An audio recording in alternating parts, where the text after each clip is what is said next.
ሰላም ጤና ይስጥልን ተመልካቾቻችን ከአንከር ሚዲያ ዝግጅት ክፍል ያክብሮ ሰላምታችን እናቀርባለን። በተለያዩ የአማራ ቀጠናዎች የፋኖ ተጋድሎዎች የተካሄዱባቸው አውደ ውጊያዎች መኖራቸውን የሚገልጹ መረጃዎች ለአንከር ሚዲያ ደርሰውታል። ከፍተኛ ቁጥር ያለው የአገዛዙ ሰራዊት በአማራ ፋኖ ብሔራዊ ንቅናቄ አፋብን በኩል የወጣውን የምህረት አዋጅ ተከትሎ እጃቸውን በመስጠት ላይ መሆናቸው ተመልክቷል። በተለያዩ ቦታዎች እየተደረጉ ባሉ ውጊያዎችም በአገዛዙ ሰራዊት ላይ የሚደርሰው ሰብአዊና ቁሳዊ ኪሳራ እንደዚሁ በከፍተኛ ደረጃ እየተመዘገበ እንዳለ ነው በመናገኛቸው መረጃዎች ላይ የተመለከተው። በተያያዘ ዜና የኦሮሞ ነጻነት ሰራዊት አዲስ አበባ አቅራቢያ የምትገኝን አንድ ቁልፍ ቦታ በቁጥጥሩ ስር ማድረጉ ተመልክቷል። በርካታ የስርዓቱን ታጣቂዎች መግደሉንም ነው ያገኘነው መረጃ የሚያመለክተው። በሌላ በኩል በኢትዮጵያ በተለያዩ አካባቢዎች ያለው ውጥረት እንደቀጠለ ነው። የአብይ አህመድ ሰራዊት ወደ ሰሜን ኢትዮጵያ የሚያደርገውን ጉዞ አጠናክሮ ቀጥሏል። ከፍተኛ ቁጥር ያለው ሰራዊትና የጦር መሳሪያ ወደ ሰሜኑ የኢትዮጵያ ክፍል እየተጓጓዘ እንዳለ ተመልክቷል። ህወሓትም መግለጫ አውጥቷል። መግለጫው ጦርነቱ አይቀሬ መሆኑን በመግለጽ ለትግራይና ለኢትዮጵያ ህዝብ ጥሪ ያደረገበት መግለጫ ነው ያወጣው። ይህ በእንዲህ እንዳለም ዓለም አቀፉ የግጭት ተንታኝ ቡድን አይሲጂ ጦርነቱ አይቀሬ ነው ሲል አንድ ጥናታዊ ሪፖርት አውጥቷል። በኤርትራና በኢትዮጵያ መሃል ጦርነቱ ሊካሄድ የሚችልበት እድል ሰፊ እንደሆነ በመግለጽ ይህ ጦርነት እንዲቀር ማናቸውም አካላት አስፈላጊውን ጫና እንዲያደርጉ ጥሪ አድርጓል። መረጃዎችን ወደ እናንተ በማካፈል በአንዳንዶቹ ላይ ሰፊ ትንታኔ የምንሰጥበት ምራ ግብርን ነው ይዘን የቀረብነው። የዘውትር ተሳታፊያችን መስመር ላይ ይገኛል። የምንጀምረው ከአማራ ክልል ነው። ዘግይቶ የሚወጡ መረጃዎች እንደሚያመለክቱት የአብይ አህመድ አገዛዝ በአማራ ክልል የሚደረገውን ውጊያ ለመቀጠል እንዳይችል የበጀት እጥረት እንደገጠመው ተመልክቷል። ይህንን የበጀት እጥረት ለመቅረፍ ማህበረሰቡ በየቤቱ እንዲያዋጣና ነጋዴዎች በከፍተኛ መጠን መዋጮ እንዲያደርጉ አስገዳጅ መመሪያ መተላለፉን ነው የሰማነው። ጦርነቱን ተሸከሙት ብለዋል የአብይ ጀነራሎች ሰሞኑን ወደ ታች ባወረዱት መመሪያ ላይ። እስቲ ከአማራ ክልሉ ወቅታዊ ሁኔታ እንጀምር። ምን አለ? አዳዲስ ውጊያዎች፣ አዳዲስ ክስተቶች እየተስተናገዱ ነው። እስቲ መረጃዎችን አካፍለን። አመሰግናለሁ መሳይ። የአማራ ፋኖ ብሔራዊ ንቅናቄ አፋብን ሸዋ ጠቅላይ ግዛት እዝ በአገዛዙ ኃይሎች ላይ የተቀናጀ ጥቃት መፈጸሙን አጠናክሮ የቀጠለ ሲሆን በዛሬው ዕለት የአጼ አምደ ጽዮን ኮር አካል የሆነው አጼ ዳዊት ክፍለ ጦር በመራቤቴ አውራጃ ሬማ ከተማ መሽጎ በነበረው የብልጽግናው ወይም የአገዛዙ ሰራዊት ላይ ወታደራዊ ኢላማ በማድረግ በከበባ ጥቃት ማድረሱን ክፍለ ጦሩ በላከው የግንባር መረጃ አስታውቋል። ከንጋቱ 12 ሰዓት ላይ መነሻውን ከሬማ ከተማ በማድረግ ወደ ማጀቴ ቀበሌ ተንቀሳቀሰ ሲሆን ልዩ ቦታው ቻይና ካምፕ በተባለ ቦታ ላይ የአጼ አምደ ጽዮን ኮር ከፍተኛ ጥቃት ፈጽሞበት መፍረሱን ለማወቅ ተችሏል። የክፍለ ጦሩ ሻለቆች በሰሩት አስደማሚ የቅንጅት ኦፕሬሽን የአገዛዙ ወታደሮች በውጊያ ወቅት የመፍረስ አደጋ ገጥሞት መበታተኑን ለማወቅ ተችሏል። የዙ 23 ድብደባ ሽፋን በመስጠት ሙትና ቁስለኛውን ይዞ ሬማ ከተማ መግባቱን መረጃዎች አረጋግጠዋል። ይህ በእንዲህ እንዳለ የአማራ ፋኖ ብሔራዊ ንቅናቄ አፋብን ያወጣውን የምህረት አዋጅ ተከትሎ በርካታ ወታደሮች ጥሪውን ተቀብለው በተለየ ሁኔታ በርካታ የአገዛዙ ጦር ወደ ፋኖ የጦር ካምፖች እየተመመ እንደሚገኝ ለማወቅ ተችሏል። ይሄ እንግዲህ ሰሞኑ በርካታ የብልጽግና ወታደሮች በአማራ ፋኖ ብሔራዊ ንቅናቄ ሸዋ ጠቅላይ ግዛት እዝ በየኮሮች ውስጥ ባሉ የክፍለ ጦር አሃዶች ውስጥ በየቦታው ከነሙሉ ትጥቁ እዙን እየተቀላቀለ እንደሚገኝ፣ በተለይ ደግሞ በሰሜን ወሎ የጠነከረ የእጅ መስጠት ሂደት እየተፈጸመ እንደሆነ ለማወቅ ተችሏል። ወደ ወታደራዊ ውጊያዎች ስንመለስ በምዕራብ ጎጃም ዞን ደጋዳሞት ወረዳ ፈረስ ቤት ከተማ በርካታ የአገዛዙ ወታደሮች ሙትና ቁስለኛ የተደረጉበት ውጊያ መደረጉን ውጊያው ለተከታታይ 5 ሰዓታት የዘለቀ ሲሆን የአገዛዙ ኃይል ከአየር መቃወሚያና ሞርተር ጀምሮ በሌሎች ከባባድ መሳሪያዎች ታግዞ ራሱን ለመከላከል ሙከራ ያደረገ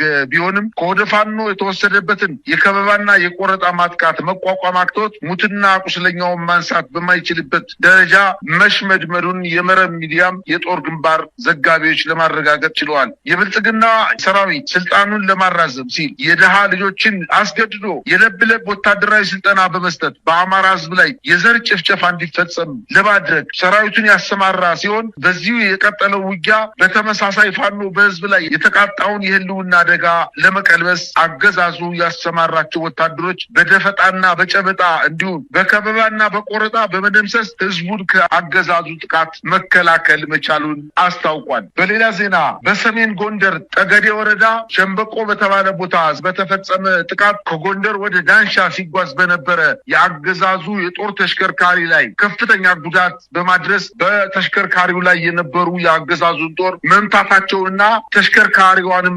ማቃጠላቸውን ለማወቅ ተችሏል። እንዲሁም በዛው በቅርብ አካባቢ አርማጭሆ ወረዳ አሸሬ ከተማ ላይ በተሽከርካሪ ሲጓዝ በነበረ የአገዛዙ ጦር ላይ በተፈጸመ ማጥቃት መኪናውን ሙሉ በሙሉ ማቃጠል ሲቻል ወታደራዊ አዛዦችን ጨምሮ በተሽከርካሪው ላይ የነበረው የአገዛዙ ጦር ሙሉ በሙሉ ማለቁን ለማወቅ ተችሏል። በምዕራብ አርማጭሆ ሽመለ ጋራ በከባድ መሳሪያ የታገዘ ጦርነት እየተደረገ ሲሆን የአገዛዙ ጦር ወደ ሽመለ ጋራ ሲጓዝ አዲስ ዓለም ከተባለ ቦታ ላይ ጥቃት ደርሶበት በኋላም ለ5 ተከታታይ ሰዓታት የዘለቀ ውጊያ ከተደረገ በኋላ ወደ አርማጭሆ ወረዳ መመለሱን በዛ አካባቢ እየተደረገ ያለውን አጠቃላይ ውጊያ የአገዛዙ ጦር በሽንፈት ወደ ከተሞች እየሸሸ እንደሚገኝ ለማወቅ ተችሏል። አሁን ማታውን የደረሰን ዜና እንደሚያመለክተው ደግሞ በኦሮሚያ ክልል በአዲስ አበባ በ35 ኪሎ ሜትር ርቀት ላይ በምትገኘው ሙሌ ወረዳ ላይ ሰኞ ገበያ በተባለ ከተማ ላይ የኦሮሚያ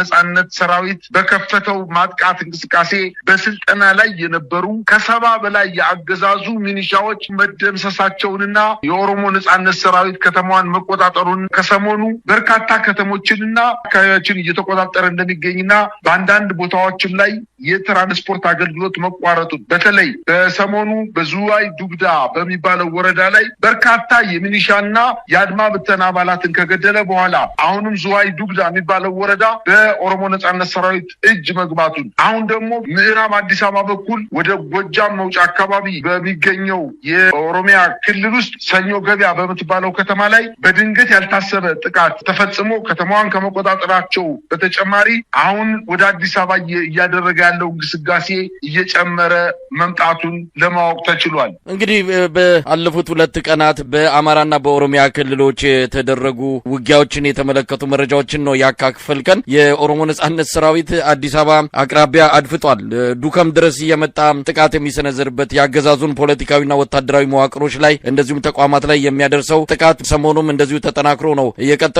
አብይ አህመድ አማትሮ ወደ ሰሜን ጦርነት ሊያፈነዳ እየተዘጋጀን ያለው የቆጡን አውርድ ብላ የብብቷን ጣለች የሚለው ተረት የአብይ አህመድ አገዛዝን በሚገባ የሚገልጽ ይሆናል። ስለ አሰብና ቀይ ባህር ወደብ እንደነዚህ አይነት አጀንዳዎችን እያቀነቀነና ለዚህም ጦሩን እያሰለፈ ባለበት ሰዓት አፍንጫው ስር የኦሮሞ ነጻነት ሰራዊት እንደዚሁም ፋኖች በሰሜን ሸዋ በኩል ወደ ሞጆ አቅራቢያ አንዳንድ ቦታዎች ላይ ውጊያ ማድረጋቸው ምናልባትም አገዛዙ ወደ ላይ ሲያስብ ከስሩ ወንበሩን የሚነቀንቅ ኃይል ሰተት ብሎ ወደ አዲስ አበባ ሊገባ የሚችልበት እድል እንዳለ ትልቅ ምልክት አድርጎ መውሰድም ይቻላል። በሌላ በኩል የአማራ ክልሉን ጦርነት መቀጠል እንዳልቻለ ምልክቶችን እያየን ነው። ሰሞኑን የሰበሰባቸው የጸጥታ መዋቅር አመራር አባላትን ህብረተሰቡ ገንዘብ እንዲያዋጣ ጦርነቱን ለመቀጠል የሚያስችል በጀት እንደሌለ፣ በጀቱ ተጠናቋል፣ አብቅቷል፣ ከዚህ በኋላ ህብረተሰቡ ካላዋጣ በስተቀር የክልሉን ሰላምና ጸጥታ ማስከበር አንችልም፣ ትተን እንወጣለን የሚል ማስፈራሪያ ጭምር በአብይ አህመድ ጀነራሎች ሲነገር እንደነበረን የሰማ ነው። ነጋዴዎች ላይ ሰራተኛው ላይ ሳይቀር ከፍተኛ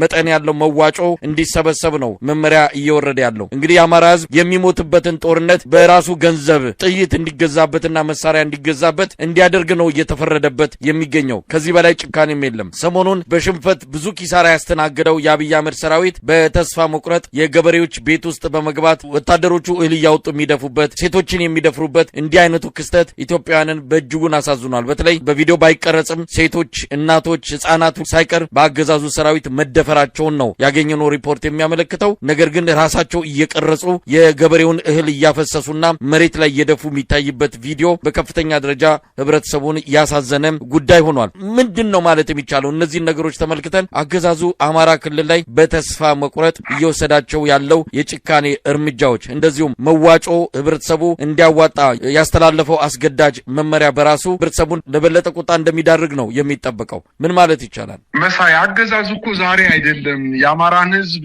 በራስህ በመታዋጣው ገንዘብና ጥይት ራስህን እገልሃለሁ የተባለ እኮ ዛሬ አይደለም። ከዛሬ 3 ዓመት የጀመረ የገንዘብ ማዋጮ የተደረገው እኮ የአማራ ክልል ሁለት አይነት በጀት ተመድቦለታል። አንደኛው ካፒታል ፕሮጀክቶች ማስኬጃ በጀት ነው። ሁለተኛው ደግሞ የመደበኛ የሰራተኛ ደሞዝ የውሎ አበልና የመሳሰሉ በጀቶችን የያዘ በክልሉ መንግስት የሚመደብ በጀት ነው። እነዚህን ሁለት በጀቶች ሙሉ በሙሉ እያደረገ ያለው ከሰራተኛ ደሞዝ ሳይቀር እየነጠቀ በወረዳው አጠቃላይ የፋይናንስ ጽህፈት ቤት በኩል ለእያንዳንዱ ሚኒሻና ለእያንዳንዱ አድማ ብተና ደሞዝ እንዲከፈል ነው ያደረገው። መጀመሪያ ተመልምሎ የሚወጣ ሚኒሻ 9,000 ብር ደሞዝ ይከፈለዋል። 1 ዓመት ከሰራ ወደ 11,000 ብር ይከፈለዋል። 2 ዓመት የሰራ ወደ 13,000 ብር ይከፈለዋል። ከ4 ዓመት በላይ የሰራ ደግሞ 15,000 ብር ይከፈለዋል። ከዚህ ገንዘብ ውጪ ሌላው የሚደረግላቸው ምንድነው? እዛው በወረዳው በጀት ወረዳውን በሚጠብቁበት ሰዓት በውሎ አበል ሰበብ በዛው ከተማ የሚገኙ በአማራ ክልል በሚገኙ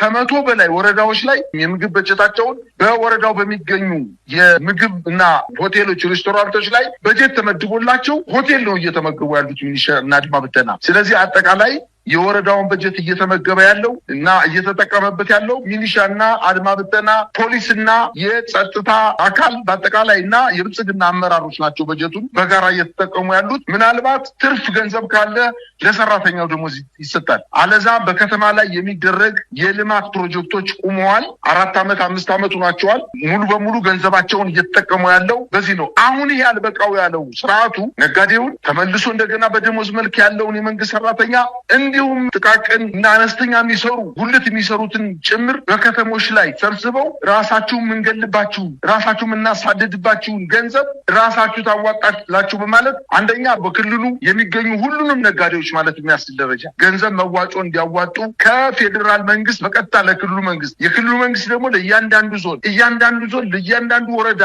ትዕዛዝ አስተላልፎ ወደ ነጋዴዎቹ ወደ መንግስት ሰራተኛው አጠቃላይ ወደ አማራ ክልል ገንዘብ ያገኛል ከኪሱ ገንዘብ አለ የተባለ ማንኛውም ነዋሪ መዋጮ እንዲያደርግ ትዕዛዝ አስተላልፎ በእንቅስቃሴ ላይ እንደሚገኙ ነው የሚታወቀው። ይሄ ስርዓት ከግራዚያኒ በላይ ጨካኝ ስርዓት ነው። በራሳችን ገንዘብ ራሳችንን ለመግደል ከፍተኛ ጥረት እያደረገ እንደሆነ ስለሚታወቅ አምርረን መታገል አለብን ብለን የምንለውም እንደዛ ነው። የመረረ ትግል ካላደረግን በስተቀር ምናልባትም ከገደለን በኋላ ራሱ የአስክሬን አምጡ ሊለን ሁሉ ስለሚችል ከዚህ በፊት ወጣቱ ወደ ከተማ የፋኖ ኃይሎችን ደግፋቸዋል ወይም የፋኖ ኃይሎች ከተማ ገብተው የመከላከያ ሰራዊቱን ሲመቱት የተመለከተው ነገር በመራይ፣ በፍኖተ ሰላም፣ በደንበጫ፣ በደጋዳሞች፣ በጎንደር በተለያዩ አካባቢዎች፣ በሸዋና በወሎ በተለያዩ አካባቢዎች የተሸነፈ ሰራዊት ወደ ከተማ ሲገባ ወጣቱን አስፋልት ላይ እያወጣ ሲረሽን ተመልክተናል። አሁን ደግሞ ሊያደርግ የሚችለው ምንድነው?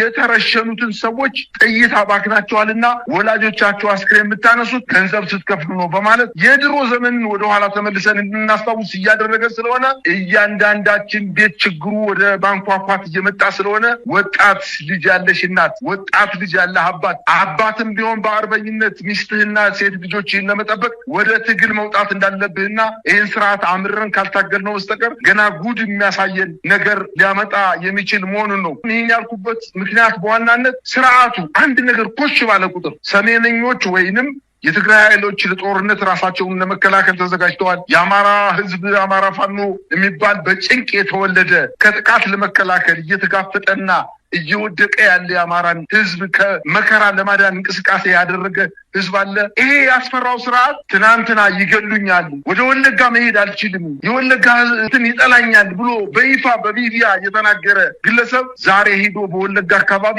በቄለም ወለጋ፣ በምዕራብ ወለጋ፣ በምስራቅ ወለጋ ሄዶ በከተሞች ላይ ህዝቡን ሰብስቦ በኦሮምኛ የአማራ ክልል ምስለኔ አስተዳደር ሰዎችን ይዞ በኦሮምኛ መልእክት አስተላልፏል። እጅግ በጣም ዘረኛ የሆነ ቅስቀሳ ነው ያደረገው። ሰሜነኞች ተደራጅተው መጣውብኛል፣ ስልጣናችሁን አሳልፋችሁ የምትሰጡ ከሆነ ከዚህ በፊት እንደነበራችሁት የባርነት ዘመን ባሪያ ሁናችሁ ትቀጥላላችሁ። ስለዚህ ስርዓታችሁን ጠብቁ፣ ሀብታችሁን ጠብቁ። አሁን ሀብቱ በእናንተ እጅ ነው። ከዚህ በፊት ግን በእናንተ አይደለም።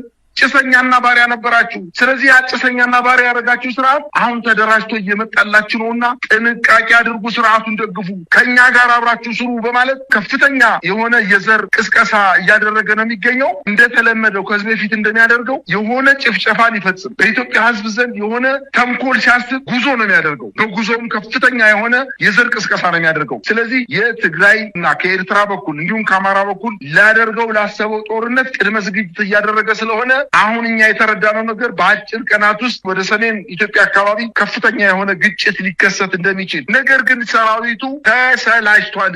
የአማራ ፋኖ ብሔራዊ ንቅናቄ አንድ ከሆነ በኋላ በተለይ ሰሞኑን ያወጣው የምህረት አዋጅ ተከትሎ ለሚኒሻውና ለአድማ ብተናው፣ ለመከላከያ ሰራዊቱ፣ ለፖሊስ፣ ለጸጥታ እና ለደህንነት አባላት ያወጣው የምህረት አዋጅ ኃላፊነት የተሞላበት ማሳሰቢያና መግለጫ በመሆኑ በርካታ ሰራዊት እየፈረሰ ወደ ፋኖ እየተቀላቀለ ነው። በአንዳንድ አካባቢዎች እንዲያው ወደ ትግራይ ክልል የሚሄድ የመከላከያ ሰራዊት ከየከተሞች እየጠፋ ከየከተሞች ለረፍት፣ ለምሳ፣ ለቁርስ፣ ለራት ሲወርድ ወይም የጸጥታ ችግር አለበት ተብሎ ቁመው መኪኖችን አካባቢውን ለማጽዳት እንቅስቃሴ በሚያደርጉበት ሰዓት ከዛ እየጠፋ እየሄደ ነው። ዛሬ እንኳን የተመለከተው ነገር ምንድነው? በምስራቅ አማራ ቀጠና ከ803ኛ ኮር ላይ 12ኛና 61ኛ ክፍለ ጦር በመክዳት 10 የመከላከያ ሰራዊቶች 10 ጥቁር ክላሽ ይዘው 2100 የክላሽ ተተኳሽ ይዘው 18 የእጅ ቦምቦችን ይዘው 24 የክላሽ ካዝና 16 የደረትና የወገብ ትጥቅ ይዘው